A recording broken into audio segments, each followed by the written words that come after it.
ಹೇಗಿದೆ ಈ ವಿಕ್ರಮಹಣದ ಮಹತ್ವದ ಮಹಾಜಾಲ?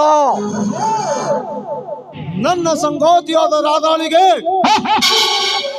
ನಾನು ಊದಿದ ಪಿತೂರಿ ಪರ್ವತಕ್ಕೆ ಪ್ರತಿಧ್ವನಿಯಾಗಿ ಪ್ರಜ್ವಲಿಸಿತು. ರಮೇಶ್, ಶಿವಣ್ಣನ ಮೇಲೆ ಇಲ್ಲದ ಕೆಟ್ಟಪಟ್ಟ ಕಟ್ಟಿ ಮನೆಯಿಂದ ಹೊರಗಟ್ಟಿದ ನಿನ್ನ ದಿಟ್ಟ ಸಾಧನೆಗೆ ನಾ ಕೊಟ್ಟ ಕಾಣಿಕೆ ಏನು ಗೊತ್ತೇ?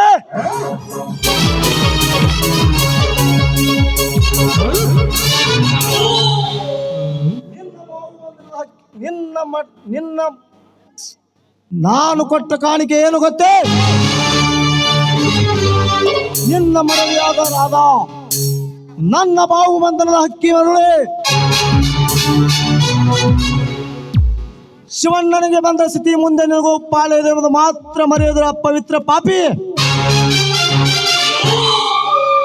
ನಾನು ಬೀಸಿದ ಮನೆಯಲ್ಲಿ ಬಂದು ಬೀಳಬೇಕಾದ ಬಣ್ಣದ ಜಿಂಕೆ ಅಂತಿದ್ದ ಜ್ಯೋತಿ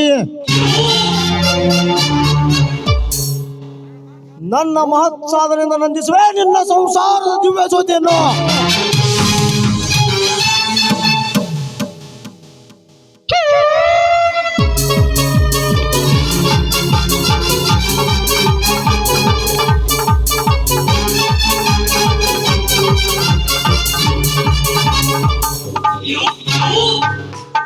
ಸ್ವಲ್ಪ ನಿಲ್ಲು ಜ್ಯೋತಿ. ಓಹೋ, ನೋಡಿ, ನನ್ನ ಪತಿದೇವರು ಫ್ಯಾಕ್ಟ್ರಿಗೆ ಊಟ ತೆಗೆದುಕೊಂಡು ಬಾ ಅಂತ ಫೋನ್ ಮಾಡಿದ್ರು.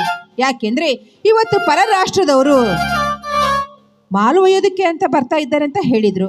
ಅದಕ್ಕೆ ಫೋನ್ ಮಾಡಿ ಊಟ ತೆಗೆದುಕೊಂಡು ಬಾ ಅಂತ ಹೇಳಿದ್ರು. ಮನೆಯಲ್ಲಿ ಯಾರಿಗಾದ್ರೂ ಕಳಿಸ್ಬೇಕಾದ್ರೆ ಮನೆಯಲ್ಲಿ ಯಾರು ಇರಲಿಲ್ಲ. ಅದಕ್ಕೆ ನಾನೇ ಊಟ ತೆಗೆದುಕೊಂಡು ಹೋಗ್ತಾ ಇದ್ದೀನಿ, ಸ್ವಲ್ಪ ದಾರಿ ಬಿಡಿ. ಜ್ಯೋತಿ, ಆತುರದಿಂದ ನಿನ್ನ ಪತಿಗೆ ಊಟ ಒಯ್ತಿದ್ದಿ ಅಂದಾಗ ದಾರಿಯಲ್ಲಿ ಅಡ್ಡಾದ ಈ ಭೂಪನಿಗೆ ಏನು ಕೊಟ್ಟು ಹೋಗದೆ?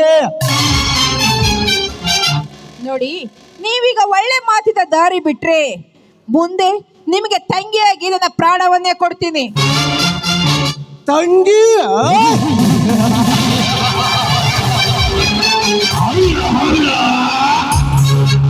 ನಿನ್ನಂತ ಸುರಸುಂದರಾಂಗಿನರು ಪ್ರಾಣಕ್ಕೆ ಆಸೆ ಪಡುವನಲ್ಲ ಈ ವಿಕ್ರಮ್. ಜ್ಯೋತಿ, ನನಗೆ ಬೇಕಾಗಿದ್ದು ನಿನ್ನ ಪ್ರಾಣವಲ್ಲ ಜ್ಯೋತಿ, ನಿನ್ನ ಪ್ರೇಮ.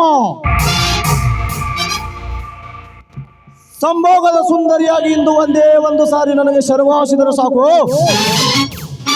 ಸುರೆ ಉಂಡು ಸಾಗಿ ಹೋಗ್ಬಿಡ್ತೀನಿ. ಮುಚ್ಚೋ ಬಾಯಿನ ನೀಚ. ಇಂಥ ಹೊಲಸು ಶಬ್ದಗಳನ್ನು ಮಾತಾಡೋದಕ್ಕೆ ನಾಚಿಕೆ ಆಗೋದಿಲ್ಲ ವೈದ್ಯ ಹೇಸಿ ಜನ್ಮಕ್ಕೆ. ಅನ್ನ ಹಾಕಿದವರು ಮನೆಗೆ ಕನ್ನ ಹಾಕುವ ಕಳ್ಳನ ಮಗನೇ. ನನ್ನ ಪತಿ ನಿನಗೆ ಪ್ರತಿನಿತ್ಯ ಅನ್ನ ಹಾಕ್ತಾ ಇದ್ದಾರೆ, ಅಷ್ಟರ ನೆನಪಿಲ್ಲವೇ ನಾವು ನಿನಗೆ ಬಂಡೆಗೆಟ್ಟ ಶ್ವಾನವೇ? ಸೊಕ್ಕಿನಿಂದ ಗೈಯಾಳಿ ಕರಿತಿ ನೀನು. ನಿನ್ನಂತರಂಗದ ಅಮೃತ ನೊಂಡರೆ ನನ್ನ ಆತ್ಮಕ್ಕೆ ಶಾಂತಿ. ಸುಮ್ಮನೆ ನಿನ್ನ ಶೀಲದ ಶಿಖರೇರಿ ಕೈಲಾಸ ಕಾಣಬೇಡ. ಒಲಿದು ಒಂದಾಗೋ ಬಾಯಿ ತೆರೆದ ಭೂಮಿ ಬಸಿರಾಗುವಂತೆ. ಮುಚ್ಚ ನಿನ್ನ ಬಾಯಿನ.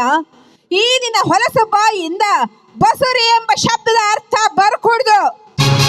ಯಾಕೆಂದ್ರೆ ಅದರ ಅರ್ಥವನ್ನು ಅರಿಲಾರ್ದ ಮತಿಗೆಟ್ಟ ಗಂಡಸು ನೀನು. ನಿನ್ನಂಥವನಿಗೆ ತಿನ್ನೋದಕ್ಕೆ ಅನ್ನವಾದ್ರೇನು ಹಂದಿ ಆದ್ರೇನು ಎರಡು ಒಂದೇ ಅಂತ ತಿಳಿದುಕೊಂಡು ತಿನ್ನುವ ನೀನೊಂದು ಶ್ವಾನ. ಸಾಕು ಬಾಯಿ ಮುಚ್ಚೆ ಹುಯಿಮಲೆ. ನೀನು ಗರದಿಯಾದ ಮಾತ್ರಕ್ಕೆ ಗಾಂಭೀರ್ಯವಾಗಿ ಉಪ್ಪಿ ಹೇಳಬೇಡ ನಿನ್ನ ದೊಡ್ಡಸ್ತಿಕೆಯನ್ನು. ಜೊತೆ ಈ ಕಾಡಿನಲ್ಲಿ ಒಂಟಿಯಾಗಿ ನನ್ನ ಕೈಯಲ್ಲಿ ಸಿಕ್ಕಿ ಬಿದ್ದ ಜಿಂಕೆ ನೀನು. ಈ ಬೇಟೆಗಾರನ ಕೈಯಲ್ಲಿ ಸಿಕ್ಕಿ ಬಿದ್ದ ಜಿಂಕೆ ಅದೆಷ್ಟು ಒದ್ದಾಡಿದರೆ ಏನು ಪ್ರಯೋಜನ? ಎಷ್ಟಿದ್ದರೂ ಈ ಬೇಟೆಗಾರನ ಸ್ವತ್ತಲ್ಲವೇ ಈ ಜಿಂಕೆ. ಈ ಜಿಂಕೆ ಸಾವಾಸಕ್ಕೆ ಬರೋದಕ್ಕೆ ಹೋಗ್ಬೇಡ. ಒಂದು ವೇಳೆ ಈ ಜಿಂಕೆ ಸಾವಾಸಕ್ಕೆ ಬಂದಿದ್ದೆ ಆದ್ರೆ ಹರಿದು ಹೋಗು.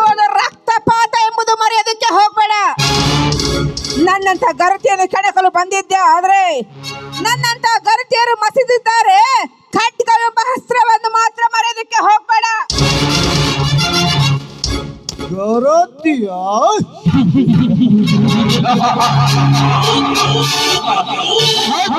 ಮಹತ್ವದ ಖಡ್ಗ.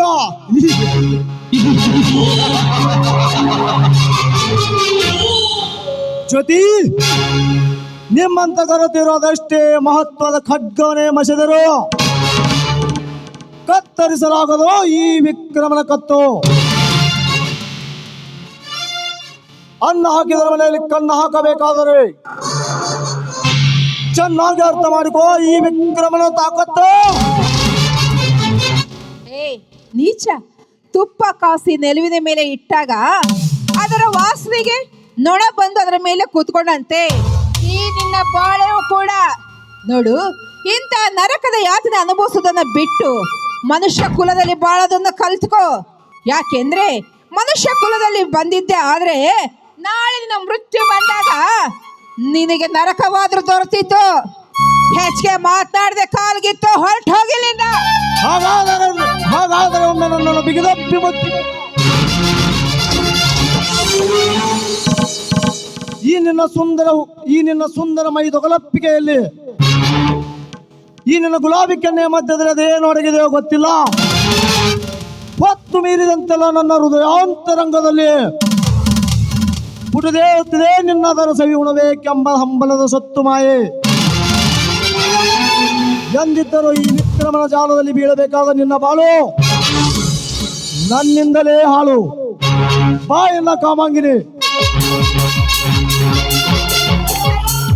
ನೀಚ, ಕೈ ಬಿಡು.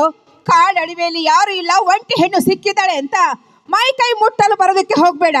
ಯಾಕೆಂದ್ರೆ ಆ ಪರಮಾತ್ಮನು ನಿನ್ನಂತದನ್ನು ಸಂಹಾರ ಮಾಡಲು ಕಾಡು ಪ್ರಾಣಿಗಳನ್ನು ಒಟ್ಟಾಗಿ ಕಳಿಸ್ತದೆ. ನಿನ್ನ ಪ್ರಾಣ ತೆಗೆಯೋದಕ್ಕೆ ಎಂಬುದು ಮರೆಯೋದಕ್ಕೆ ಹೋಗ್ಬೇಡ.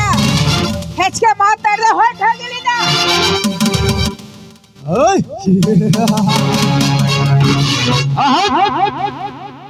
ನನ್ನನ್ನು ಕೊಲ್ಲಲು ಬಂದ ಪ್ರಾಣಿಗಳಿಗೆ ಅದು ಹೇಗೆ ಮಾಟ ಮಾಡಬೇಕೆಂದು ನನಗೆ ಚೆನ್ನಾಗಿ ಗೊತ್ತು. ನನ್ನದೇ ಆದ ಈ ಸಾಮ್ರಾಜ್ಯದಲ್ಲಿ ಸ್ವಲ್ಪ ಹೊತ್ತು ನಿನ್ನ ಹೃದಯದ ಮೇಲೆ ಬರೆದು ಕಳಿಸುವೆ ಒತ್ತಕ್ಷರಗಳ ರಕ್ತಾಕ್ಷರ. ಬಾ ಪ್ರಿಯತಮೇ, ಎಂದಿದ್ದರೂ ಈ ವಿಕ್ರಮನ ಜಾಲದಲ್ಲಿ ಬೀಳಬೇಕಾದ ನಿನ್ನ ಬಾಳು ನಾ ಕಂಡ ಕನಸು ಇಂದು ನನಸು ಮಾಡೇ ತಿರುವೆನು. ಹಾಗೆ ಮಾಡದೆ ಹೋದರೆ ನನ್ನ ಹೆಸರು ವಿರಾಟ್ ವಿಕ್ರಮನಲ್ಲ.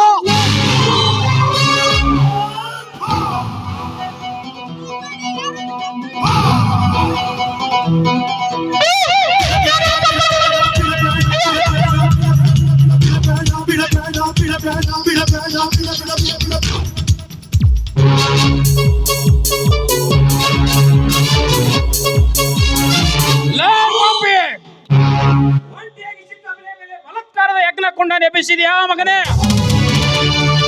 ಇಂದು ಈ ನನ್ನ ಕತ್ತಿಗೆ ನಿನ್ನ ರಕ್ತದ ಕುಳಿ. ಅಣ್ಣ, ಈ ಕತ್ತಿಯಿಂದ ನೀನು ಅವನು ಚುಚ್ಚಿದ್ದೆ ಆದ್ರೆ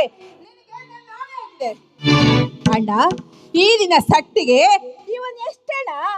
ಹೋಗಿ ಹೋಗಿ ಇಂಥ ನೀಚನನ್ನು ಕೊಲ್ಲೋದು ನಾಯಿಯನ್ನು ಕೊಲ್ಲೋದು ಎರಡೂ ಒಂದೇ. ಶಾಂತನಾಗಣ್ಣ, ಈ ದಿನ ಸಿಟ್ಟಿನಿಂದ ಶಾಂತನಾಗು. ಆಣೆ ಇಟ್ಟು ಎಂತ ದೊಡ್ಡ ತಪ್ಪು ಮಾಡಿಬಿಟ್ಟಿಯಮ್ಮ. ಇಂಥ ಚಾಂಡಲ ರುಂಡ ಚಂಡಾಡಿ ದಿನನಿತ್ಯ ಕರೆತಿ ಹಚ್ಚಿಕೊಳ್ಳುವ ಸಿಂಧೂರದಂತೆ ಮಾಡಿಬಿಡ್ತಿದ್ದೆ ಇವನ ರಕ್ತದ ಲೇಪನವನ್ನು ನಿನ್ನ ಹಣೆಗೆ. ಇಂಥ ಕಾಮುಕವನ್ನು ಕೊಂದು ಈ ನಿನ್ನ ವೀರತಕ್ಕೆ ನೀನ್ಯಾಕಣ್ಣ ಧಕ್ಕೆ ತೆಗೆದುಕೊಳ್ಳೋದಕ್ಕೆ ಹೋಗ್ತೀಯ? ಅಣ್ಣ, ಅನ್ಯಾಯಕ್ಕೆ ಎಂದಿದ್ರು ಬೆಲೆ ಇದ್ದೇ ಇದೆ ಅನ್ನೋದನ್ನ ಇನ್ನು ಮುಂದಾದ್ರೂ ಕಲ್ತ್ಕೊಂಡು ಒಳ್ಳೆ ಮನುಷ್ಯನಾಗಿ ಬಾಳಿ. ನನ್ನ ಮಾನತ್ವಕ್ಕೆ ಮುನ್ನೆಚ್ಚರಿಕೆ ಕೊಟ್ಟು ನನಗೆ ಕಾಳಿಂಗ, ಕೋಪದಿಂದ ನನ್ನನ್ನು ಕೊಂದು ಹಾಕಬೇಕೆಂದು ನಿನ್ನ ವಾಚ್ಯ ಫಲಿಸಲಿಲ್ಲ ಅಲ್ಲವೇ? ಬರ್ತೀನಿ, ಮತ್ತೆ ಸಮಯ ಸಾಧಿಸಿ ಒಂದು ದಿನ ಬೀಸುವೆ ಮೇಲೆ ಮೋಸದ ಬಲೆಯನ್ನ.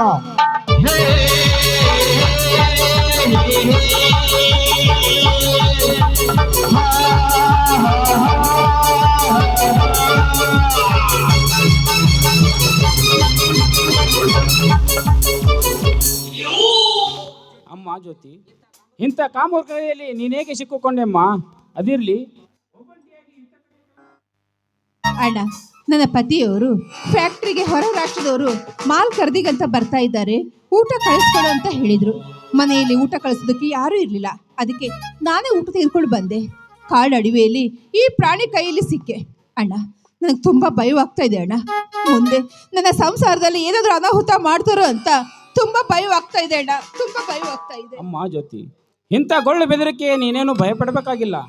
ಎಷ್ಟೇ ಆಗಲಿ ನಿಂದೊಂದು ಹೆಣ್ಣು ಜೀವ, ನಿನ್ನ ಜೀವಕ್ಕೆ ನೀನೇ ಸಮಾಧಾನ ಮಾಡಿಕೊ. ಹಿಂದೆ ಮುಂದೆ ಯಾರಾದರೂ ನಿನ್ನ ಬಾಳಿನಲ್ಲಿ ಬಿರುಗಾಳಿ ಎಬ್ಬಿಸಿದರೆ ಕಾಳಿಂಗ ಸರ್ಪವಾಗಿ ಕಚ್ಚುವೆ. ನಡಿಯಮ್ಮ ಜ್ಯೋತಿ, ನಿನಗೆ ಫ್ಯಾಕ್ಟ್ರಿ ಕಡೆ ಬಿಟ್ಟು ನಾನು ತೋಟ.